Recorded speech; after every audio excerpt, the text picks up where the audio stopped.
Қызылша бауыр шаң сорғышы бауырды жуып шығады, бірақ шикілей жағдайда. Дәл осы видеодан кейін қатарынан үзбей бірнеше күн бойы шикілей сығылған қызылша шырынын ішетініңізге сенімдімін. Ал сонымен ауыз толтырып айтатындай қандай пайдасы бар? Әрине, қызылшаның өзі емес, құрамындағы витаминдер маңызды.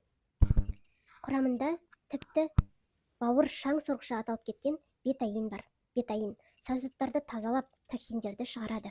Бауырдың қызметін жақсартып, үлкен дәретті реттейді. Терінің тез жазылуына көмектеседі.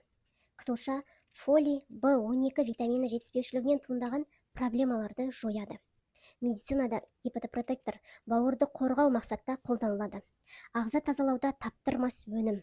Жүрек, қан тамырлары ауруларын азайтады. Адам көп мән беріп тапсыра бермейтін анализ түрі ол гомоцистеин. Гомоцистеиннің жоғарылауы инсульт, инфаркт, әйелдердегі түсік тастау сияқты жағдайларды білдіреді. Бетаин жүрек ауруында гомоцистеин деңгейін жақсартады. А, С және В тобы витаминдеріне бай. Кальций, мырыш, магний, темір, йод минералдары бар.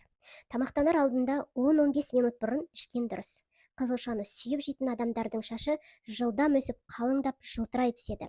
Оған қоса қызылша қабығының астында көп мөлшерде кездесетін В дәрумені жақсы ықпал етеді. Қызылшада бұлшық ет массасын арттыруға көмектесетін магний мөлшері көп. Қызылша құрамында зат алмасуын жылдамдатып, артық сұйықтықты шығарып, артық салмақтан арылуға септігін тигізетін ерекше заттар кездеседі. Бірақ сусамыр ауруында тексеру арқылы қолданыңыз. Келесі пайдалы видео үшін каналға тіркеліп кетіңіз.